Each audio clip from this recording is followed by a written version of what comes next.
बार बोला ना पैसा दे। एक बात है, बार बार नहीं दोहराता। पैसा पेड़ पे नहीं उगता। लोगों के घर में झाड़ू बर्तन पोछा करके ही पैसे कमाए हैं मैंने। ऐसे दारू में उड़ाने नहीं दूंगी। अपने पति से जवान लड़ाती है, जवान लड़ाती है तू। काकी, हाँ अब आपके घुटनों में दर्द तो नहीं है ना? हाँ बेटा, तूने जो घुटनों के लिए दवा दिया था ना, उससे मेरा घुटना बिल्कुल ठीक हो गया। नमस्कार। नमस्कार, कैसे है? बस ठीक है। हाँ, बड़ी बड़ी बड़ी। ये नीता जी है, नमस्कार। ये नमस्ते। इस चाल में रहते हैं। हाँ आइए। हमारे चाल के लोग ना बहुत अच्छे हैं, बहुत सपोर्ट करते हैं एक दूसरे को। हाँ अपने पति से जवान लड़ाती है, जवान लड़ाती है। ये सुनील और रेखा का फिर से किचकिच शुरू हो गया लगता है। अरे अगर मेरे को दोबारा पैसा लेने से रोका ना तो मुझसे बुरा कोई नहीं होएगा। तुझसे बुरा और हो भी कौन सकता है? कहा ना मैंने कि मैं पैसे नहीं दूंगी। जवान लड़ाती है, आज तेरे को सबक सिखा के रहेगा मैं। ए सुनील, खबरदार जो उस पे हाथ उठाया तो। देख सविताई, ये मेरा और मेरे बाइकों का पर्सनल मामला है, बीच में कुछ नहीं बोलने का। इसको तो मैं ये तुम्हारा अकेले का मामला नहीं है, सगा साहिल से मामला है। हाँ, दोबारा दीपिका को तुमने धमकी दी तो तुझे चाल के बाहर उठा के फेंक दूंगा मैं। हाँ, खबरदार, जो किसी ने मेरे मर्द को धमकी दी, वो जैसा भी है मेरा पति है और इसे कोई भला बुरा नहीं कह सकता। सुना तुमने? तुम्हारे इतने जुल्म बर्दाश्त करने के बावजूद भी ये अपना पत्नी धर्म निभा रही है। क्या तुम एक पति होने का कर्तव्य पूरा कर पा रहे हो? देख, अगली बार ना तूने उस पे हाथ भी उठाया या उंगली भी उठाई ना तो तेरे को मैं जेल में भिजवा दूंगी, समझा? गलती हो गई, गलती हो गई, चल जा अभी। माफी हमसे नहीं, अपनी पत्नी से मांगो। अरे बस जाने दो, चलो नहा लो, मुझे भी काम के लिए निकलना है। चलिए, अच्छा है, सुनील को अकल आ गई आज। सुनील को तो सबक मिल गया, लेकिन इन दोनों का झगड़ा देखकर ना मेरे को मेरे पुराने दिन याद आ गए। आपके पति भी? हाँ, बहुत शराब पीता था, हर वक्त नशे में रहता था, और जब नशे में नहीं रहता था ना तो इसी तरह जबरदस्ती मेरे से पैसा मांगता था। और आप पैसे दे देती थी? हाँ, क्या करती? और जब मैंने पैसा देना बंद किया ना तो मेरे सारे गहने, कपड़े, घर का सारा सामान, यहाँ तक कि घर का पूरा अनाज भी बेचना शुरू कर दिया। और फिर एक दिन यही शराब उनको मुझसे दूर ले गई और लीवर फेल हो गया। आई एम सॉरी, मुझे ये सब नहीं पता था। अब आपके पति के बाद आपके घर में कौन कौन है? मेरे 2 बच्चे थे, अनुज और कशिश। भगवान भी इतना निर्दयी है ना, एक एक्सीडेंट में मेरे 2 बच्चों को मुझसे छीन लिया। ये समझ सकती हूँ कि अपने को खोने का गम क्या होता है। हौसला रखिए, आने वाले दिन खुशियाँ ही खुशियाँ लेकर आएंगे। कल की इसी उम्मीद पे तो मैंने ये एनजीओ की स्थापना की थी और चाल के सारे परिवार वालों को मैंने अपना परिवार माना। काकी, आप बहुत ही नेक काम कर रही हैं। अच्छा अभी रहने दे, ज्यादा तारीफ मत कर मेरी। हाँ चल अंदर चल, मैं तेरे को ना गरम गरम चाय पिलाती हूँ। हाँ अरे नहीं काकी, मुझे ना लेट हो रहा है और आज ही मुझे कॉलेज भी जाना है अपने थीसिस का फॉर्म भरने। तो हम शाम को मिलते हैं चाय पे? पक्का ना? संभल के जाना। हाँ? आज तो बहुत लेट हो गई।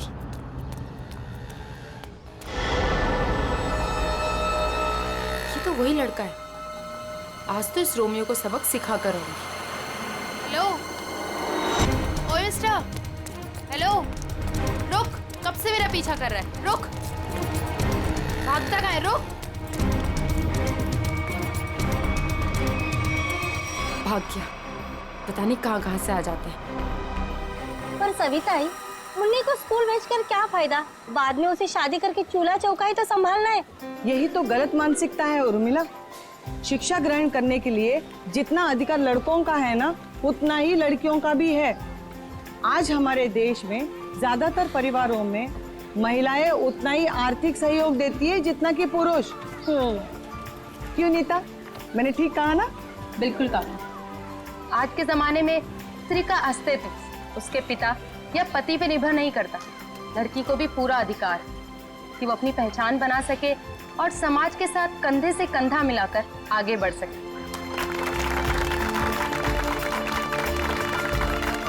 क्या बात है, आप दोनों के विचारों से हम सब सहमत हैं। हाँ तो मुन्नी का स्कूल जाने का पक्का हो गया। हाँ, पक्का।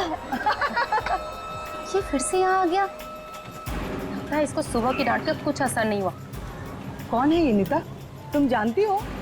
नहीं काकी, पता नहीं कौन है और कहाँ से आया है, लेकिन रोज मेरा पीछा कर रहा है। अरे पहले क्यों नहीं बताया? चलो जमकर खबर लेते हैं आज इसकी। चलो चल।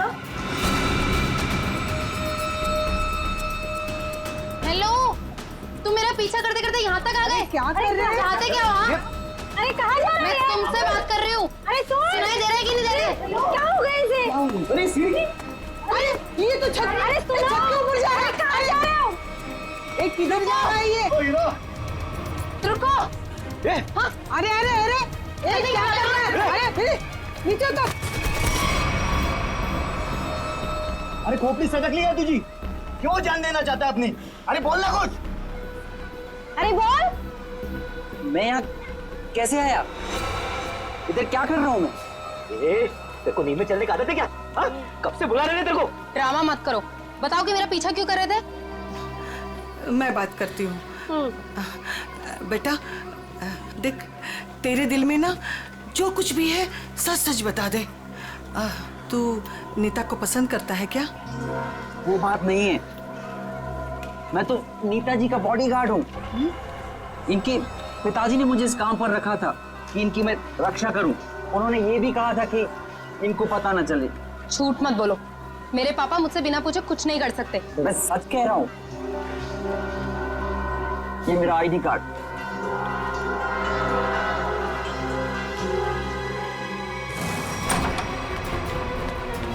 अरे नीता बिटिया, अरे अभी हम तुम्हारे बारे में ही बात कर रहे थे। नमस्ते अंकल। नमस्ते बेटा। क्या बात है बेटा, अंकल से नमस्ते और पापा से हेलो हाय कुछ भी नहीं? मैं आपसे बहुत नाराज हूँ। ऐसा मैंने क्या कर दिया? आप जानते हैं ना कि मैं मंगलावाड़ी चौल में अपनी रिसर्च कर रही हूँ। मुझे उन लोगों के रहन सहन, उनका गुजर बसर वो सब जानना है, इसलिए तो मुझे उनके बीच में रहना पड़ रहा है। हाँ बेटा, तो मैंने आपको अनुमति दे तो दी थी ना चौल में रहने की। अनुमति दी, वो ठीक है, लेकिन वो बॉडीगार्ड, वो मेरे पीछे क्यों आ जाता है बार बार? देखो बेटा, मैंने बॉडीगार्ड इसलिए रखा था कि मैं चैन की नींद सो सकूं और मुझे यकीन रहे कि मेरी बिटिया वहां पर सुरक्षित है। पापा, मैं कोई बच्ची थोड़ी हूँ, अपनी देखभाल कर सकती हूँ। शेखर अंकल, समझाइए ना पापा को। पापा के लिए तो तुम हमेशा बच्ची ही रहोगी। 50 साल की हो जाओगी ना तब भी। आप भी ठीक है, आप भी ना पापा की तरफदारी कर लो। अरे नहीं बेटा, हम तो आपकी ही तरफ हैं। देखो रतन, ये अच्छी बात नहीं है भाई।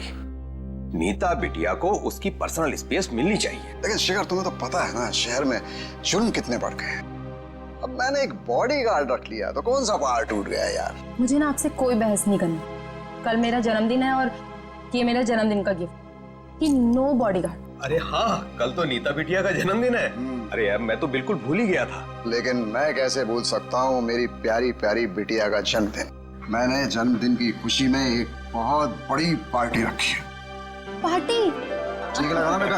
Happy birthday Nita. Thank you so much, please enjoy. Nita बेटा, जन्मदिन की ढेर सारी शुभकामनाएं। भगवान करे तुम्हें मेरी भी उम्र लग जाए। थैंक यू सो मच काकी।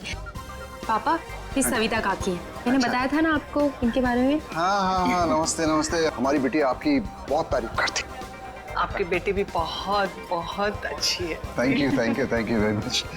ये है मेरे बिजनेस पार्टनर शेखर। नमस्ते। नमस्ते, आपसे भी मिलकर बहुत खुशी हुई। मुझे भी बहुत खुशी हुई आपसे मिलकर। Ankit, many happy returns of the day. Happy birthday. Thank you so much.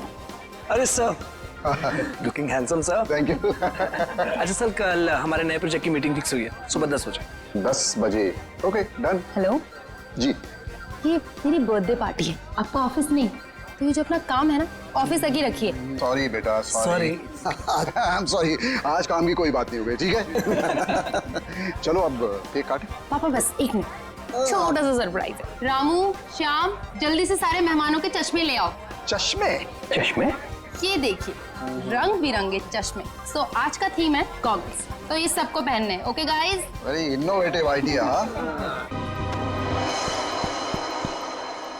Freddy, क्या चल रहा है तुम्हारा? अभी तक गिनती चालू है? आई एम सॉरी सर, पता नहीं क्यों मगर मुझे एक चश्मा कम लग रहा है। एक चश्मा कम लग रहा है मतलब? सर पार्टी में 20 लोग आए थे। हाँ। मैं कम से कम 5 बार गिन चुका हूँ, हर बार 19 चश्मे बता रहे। तो फिर एक चश्मा कहाँ गया? पता नहीं सर। जी बिल्कुल सही कह रहे हैं, जो चश्मा मेरे पापा ने पहना था वो तो इसमें है ही नहीं। पापा का चश्मा कहाँ गया? सर हो सकता है जब पापा बेहोश हुए हो तो कोई लेकर चला गया हो। कमाल है सर, पार्टी में खून हो जाता है मगर फिर भी किसी को चश्मा चुराने की सूझी। एक बात और सर, बिल्कुल उसी तरह का चश्मा मेरे बॉडीगार्ड ने भी पहना था जब वो चौल की छत से कूदकर खुदकुशी करने वाला था। एक मिनट, तुम्हें कैसे पता चला कि वो वही चश्मा था जो तुम्हारे पापा ने पहना था? क्योंकि मैंने उसे पहले भी देखा है, वो कभी चश्मा नहीं पहनता, लेकिन उसने चौल की छत से जब वो कूद रहा था तो उसने उसी तरह का चश्मा पहना था। वो चश्मा ही मनूस है। सर इस चश्मे का खून के साथ क्या कनेक्शन हो सकता है? सचिन, कोई ना कोई कनेक्शन तो जरूर है। कुछ ना कुछ तो गड़बड़ है, इस चश्मे को लेकर। क्या नीता, क्या हमारे लिए तुम्हारे पिताजी के गॉगल का जो डिजाइन है वो बनवा सकती हो हमारे स्केच आर्टिस्ट से? जरूर सर। उन दोनों को कनेक्ट कर दो।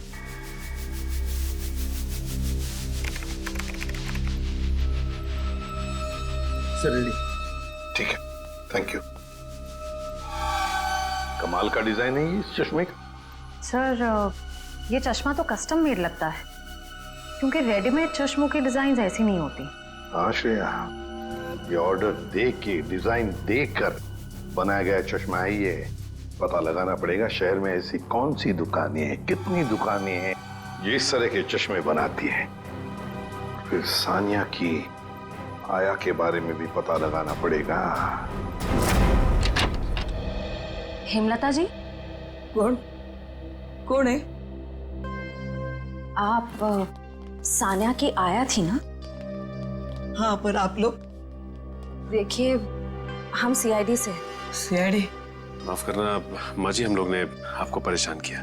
ठीक है बेटा, दिवस भर में आराम ही करती हूँ, पर आप लोग यहाँ कैसे? देखिए हिमलता जी, आप सानिया की आया रही बचपन से, है ना? और फिर सानिया ने आत्महत्या भी की, ये तो आप जानती ही हैं। अब ये जानना चाहते हैं कि क्यों सानिया ने क्यों आत्महत्या की।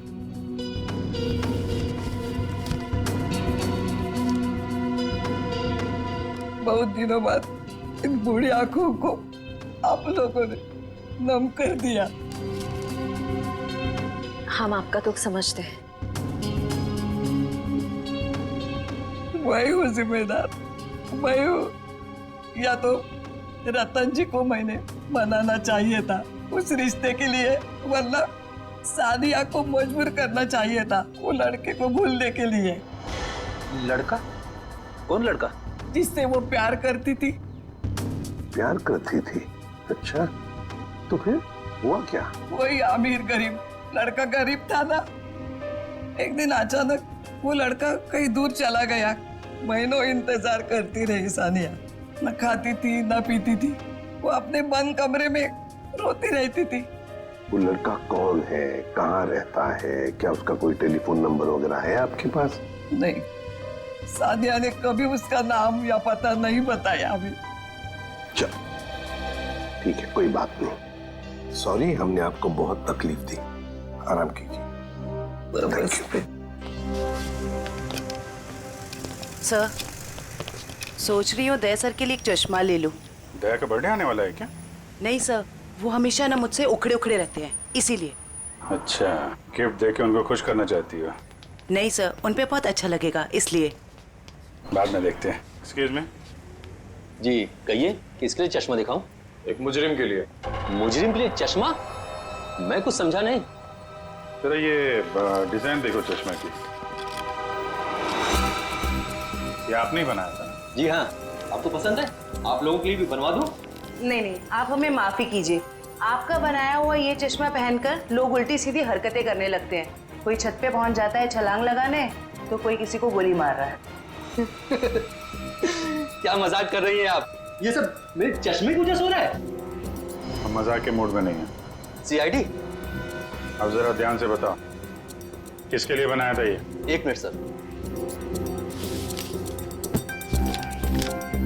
सर, ये कोई अभिषेक नाम का आदमी था। क्या बात है सर, नाम भी है, एड्रेस भी और फोन नंबर भी है। कॉल करो जी।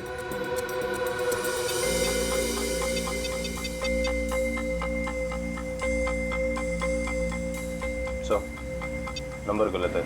गलत? लगता है एड्रेस भी गलत है। दिल दरिया कॉलोनी। दिल दरिया कॉलोनी कभी सुना है आपने? कहीं कहाँ पे है मुंबई में? सॉरी सर, मैंने एड्रेस ठीक से देखा नहीं था। आंखों का बिजनेस करते हो तुम? आदमी को तो देखा होगा ठीक से। दरअसल सर, मैं उस वक्त दुकान पर नहीं था। मेरा कारीगर जगनलाल था, उसने ही अभिषेक को देखा था। बुलाइए जरा ये जगनलाल जी को। जगनलाल जी साहब, ये लोग सीआईडी से हैं। जरा इन्हें बताओ, ये खास डिजाइन वाला चश्मा किसने बनवाया था? साहब, वो बड़ा ही अजीब आदमी था। बड़ी सी टोपी पहन रखी थी, आंखों पर काला चश्मा लगाया था, और ना जाने कितने दिनों से उसने दाढ़ी नहीं की थी। काफी लंबी दाढ़ी थी उसकी। ओह, नाम और एड्रेस की तरह हुलिया भी नकली। कुछ और याद आता है इस आदमी के बारे में? हाँ सर, अक्सर जो लोग चश्मा बनाते हैं ना, वो सामान हमारे दुकान से ही लेते हैं, लेकिन वो खुद अपना सामान लेके आया था। फ्रेम, कांच और एक अजीब सी छोटी सी चीज उसने लगाई थी चश्मे में। छोटी सी चीज? अच्छा, उस चीज के बारे में कुछ बता सकते हैं आप? अपने मोबाइल का सिम कार्ड होता है ना, उससे भी छोटी चीज थी। और साहब, चश्मा बनने के बाद उसने मुझे पहनने भी नहीं दिया। मुझे फिटिंग चेक करवानी थी तो बोला चश्मा गंदा हो जाएगा। ये भी कोई बात हुई? कोई बात नहीं। आप जरा ये मेरा कार्ड रखिए। अगर वो आदमी दोबारा आए या दिखाई पड़े तो मुझे फोन करना, और उसको नहीं बताएंगे, इतना तो समझते हैं ना आप? समझ गए सर। सर, हाँ, ये रोहन और मीशा है, ये सानिया के बड़े अच्छे दोस्त थे। घबराओ मत। देखो, हमने तुम्हें यहाँ कुछ सवाल पूछने के लिए बुलाया है। कैसे सवाल सर? सानिया के बारे में। क्या तुम लोगों को पता है सानिया ने ऐसा क्यों किया, क्यों आत्महत्या की? पता नहीं सर, अगर उसे कोई प्रॉब्लम होती तो हम जरूर उसकी मदद करते, लेकिन ऐसा कुछ नहीं था सर। एक बात बताओ, क्या सानिया का कोई बॉयफ्रेंड वगैरह था? कोई लड़का था उसकी जिंदगी में? हाँ सर, एक लड़का तो था, मगर उसने कभी हमें उससे मिलवाया नहीं। क्यों? पता नहीं सर, वो बोली सब कुछ ठीक हो जाने के बाद सबको बताएगी। बहुत सीरियस थी उसको लेकर, शादी करना चाहती थी उससे। अच्छा, क्या नाम क्या था उस लड़के का? नहीं सर, उसके बारे में कुछ भी नहीं बताया था। पर हाँ सर, वो कॉलेज खत्म होने के बाद मंगलावाड़ी चौल जाती थी। 1-2 बार तो मैंने खुद उसे वहाँ पे छोड़ा था। वहाँ पे एक लड़का बाइक पे हेलमेट पहने उसका इंतजार किया करता था। मंगलावाड़ी? चलो, थैंक यू वेरी मच, तुम दोनों जा सकते हो। मंगलावाड़ी चाल?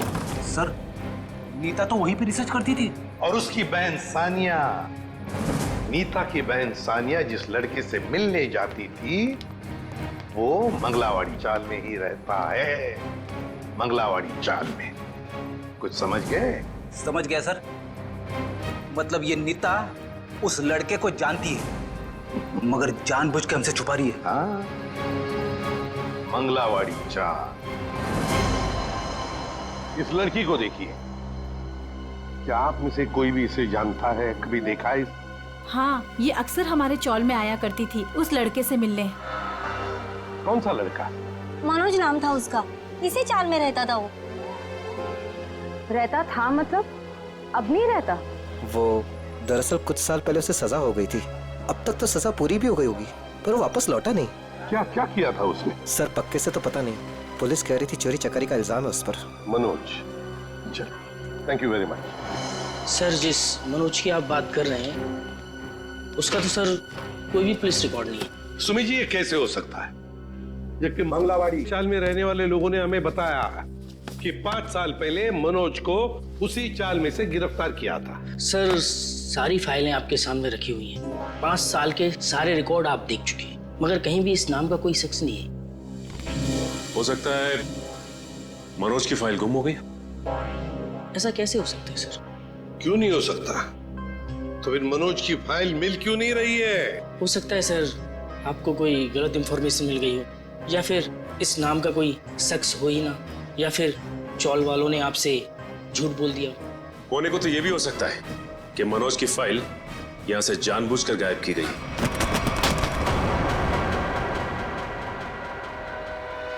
रवि जी, क्या हुआ?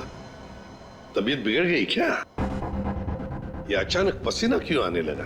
अरे कांपने क्यों लगे तुम? और अचानक ये फाइल छूट कैसे गई तुम्हारे हाथ से? नहीं सर, ऐसी कोई बात नहीं है। हमसे कोई भी कुछ भी छुपा नहीं सकता।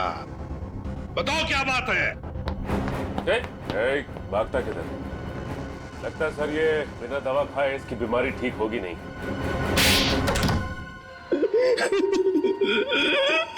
सर मुझे माफ कर दीजिए, मेरे पैसों के कारण मैंने उसकी फाइल जला दी। शर्म आनी चाहिए तुम्हें।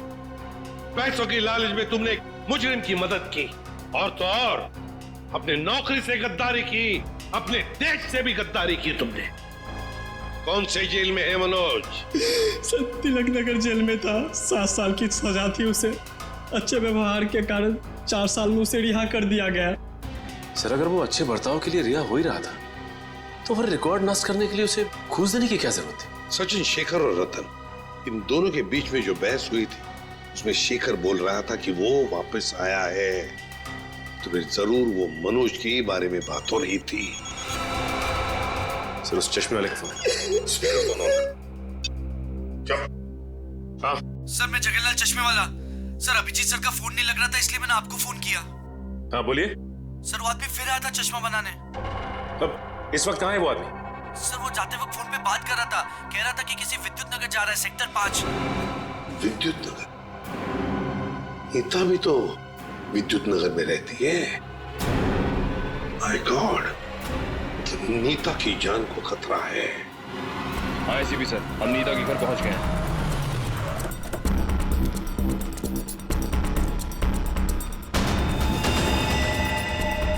ओह नो, ये नीता छत पे क्या कर रही है? इसे रोकना होगा। नीता!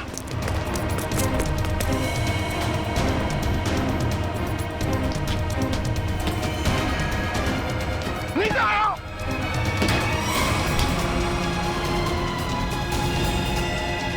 तो हटो।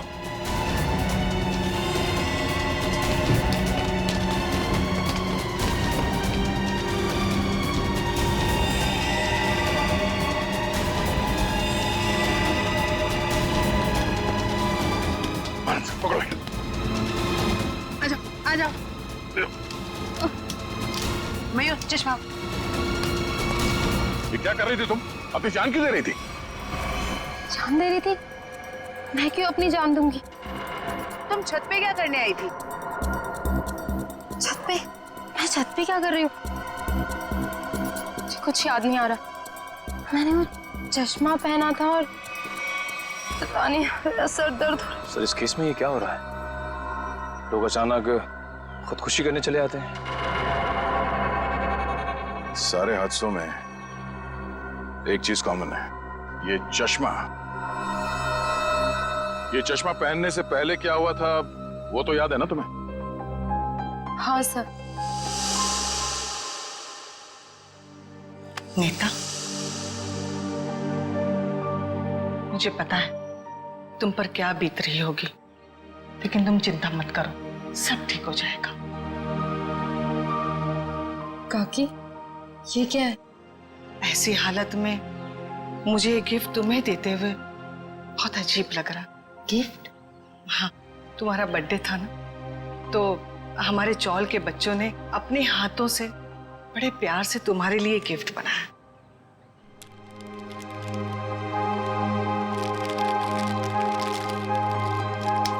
चश्मा?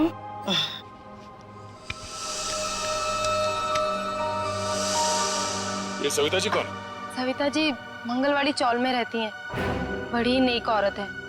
ये कितनी नेक औरत है ये तो उनसे मिलने के बाद। अरे अरे अरे अरे सविता जी, लगता है हम लोग गलत वक्त पर आ गए।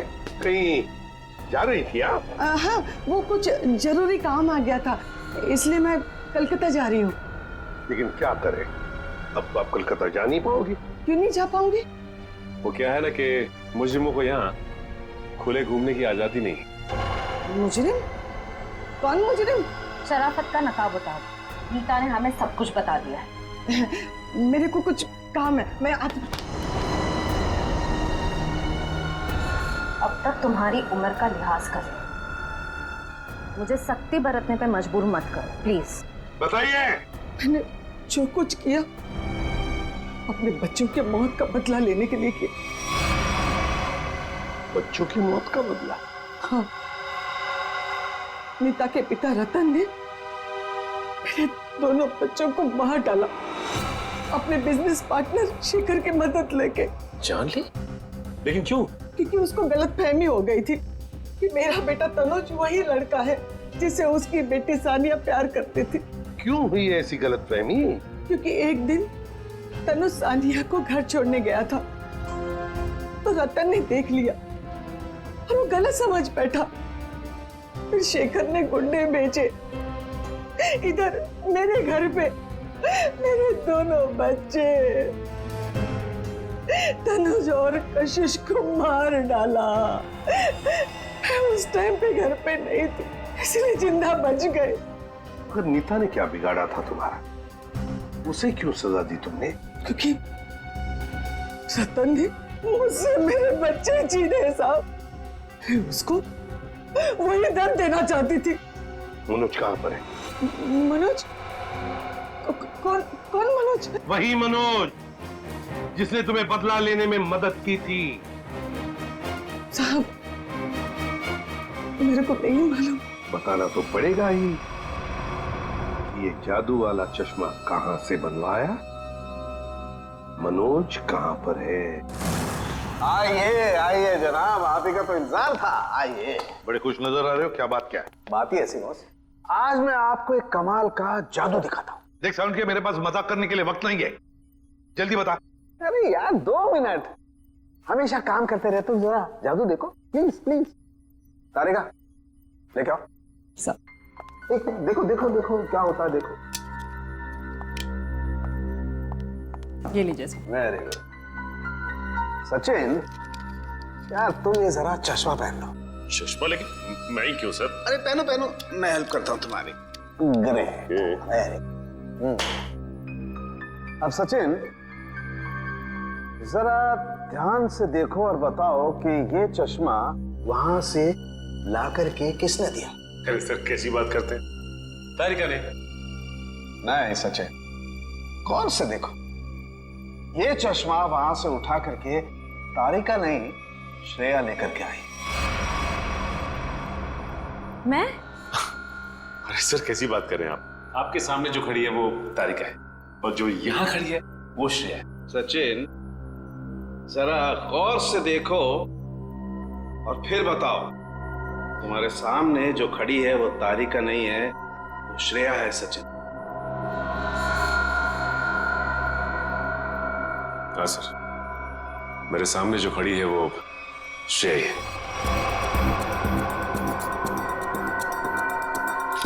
सचिन ये मेरी गन लो और तुम्हें इस गन के साथ क्या करना है सचिन तुम जानते हो ना? हाँ सर, मुझे अच्छी तरह से मालूम है कि इस गन के साथ क्या करना है। सड़ोंके कुछ नहीं होगा।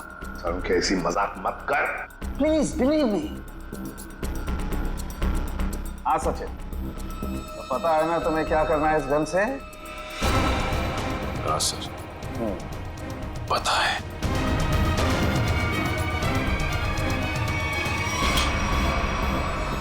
लाओ सचिन, ये गन मुझे दे दो। अब ये चश्मा भी तुम्हारा उतार देना है। बैठ जा बैठ जा। मुझे हो क्या रहा है? सर भारी हो रहा। सचिन, अभी अभी आपने मुझे मारने की कोशिश की, मुझ पर गोली भी चलाई। वो तो गन खाली थी इसलिए। ये तुम क्या कह रही हो? मैं तुम्हें मारने की कोशिश क्यों करूंगा? मैं तुम्हें गोली क्यों चलाऊंगा? रिलैक्स रिलैक्स, मैं बताता। बस ये बहुत ही स्पेशल चश्मा है। इस चश्मे में एक डिवाइस लगी हुई, एक ऐसा यंत्र जिसकी वजह से जो इंसान इस चश्मे को पहनता है वो सम्मोहित हो जाएगा, हिप्नोटाइज। और ये नैनो डिवाइस है जो वॉइस रिकॉर्ड करता रहता है।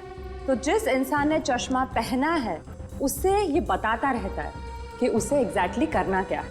आपने जो मुझ पर गोली चलाई वो भी इसी डिवाइस की वजह से। इसलिए वो आवाज आ रही थी। लेकिन ये आवाज हमें सुनाई क्यों नहीं दी?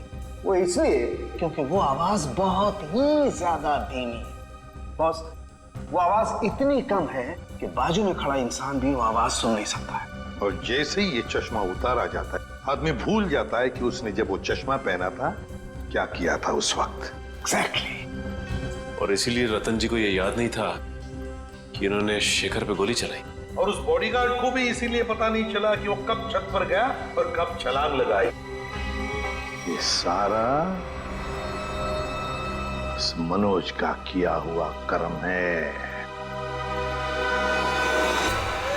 अब वो वक्त आ गया है जो मैंने अपनी पूरी जिंदगी में किया, वो सारे कर्मों का हिसाब होगा।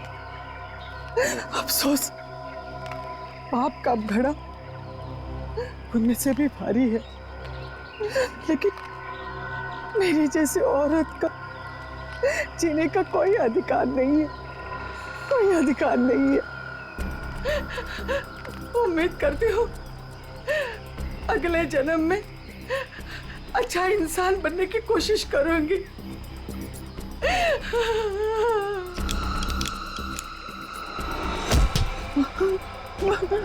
ये क्या कर रही है? उतार चश्मा, उतार। मेरा बच्चा आ गया। तूने जहर पिया? आई, ये क्या किया तूने? मेरे को नहीं पता मैंने ऐसा क्यों किया। बेटा मेरे को माफ कर दे, हमारे साथ इतना ही था। नहीं आई, आई नहीं, आई। जिस किसी ने भी तेरे साथ ऐसा किया है माँ, तेरी कसम उसे छोड़ूंगा नहीं मैं। अब पता चला किसी अपनों पर वो मौत का चश्मा लगाने के बाद कैसे लगता है। चलो अब तुम्हारी आंखों पे कानून का चश्मा चढ़ाते हैं। कहाँ भाग रहे हो? रुक, सचिन उधर से पीछे जाओ उसके।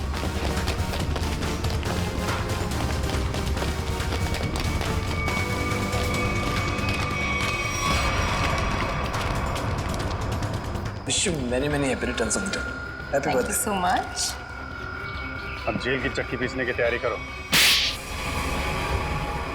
सविता जी भले मेरी असली माँ ना थी, पर वो मेरे लिए मेरी माँ से भी बढ़कर थी।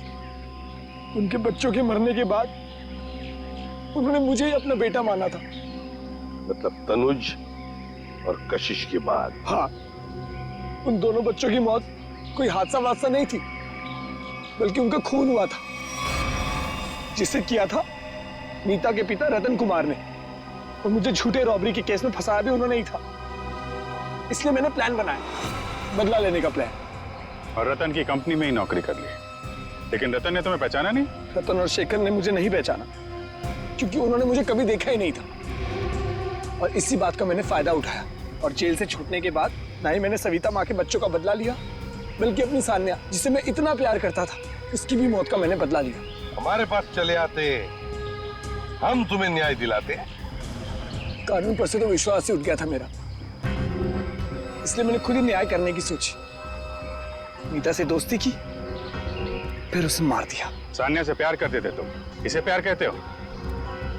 उसकी बहन की जान लेने चले थे तुम। वो तो अच्छा हुआ हम लोग इस वक्त पे पहुंच गए और उसे बचा लिया। क्या नीता जिंदा है? हाँ जिंदा है। बहुत कोशिश की ना तुमने उसे मारवाने की। उसके बॉडीगार्ड को भी वो चश्मा पहना दिया। था कि वो आत्महत्या कर ले, मगर नहीं, तुम्हारा प्लान वैसे ही फेल हो गया। हाँ, मगर रतन का प्लान फेल नहीं हुआ। मैंने वेटर के जरिए उसे खूनी चश्मा पहनाया और उसी के जरिए उसी के दोस्त को मरवा दिया। और फिर हमारे आने से पहले वो चश्मा तुमने गायब कर दिया। तो फिर वो चश्मा सविता के जरिए तुमने नीता तक पहुंचा।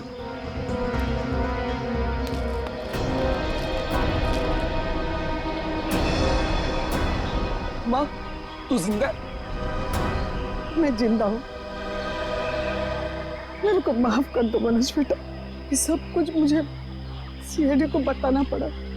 इन्होंने जो कुछ भी किया हमारे कहने पे किया।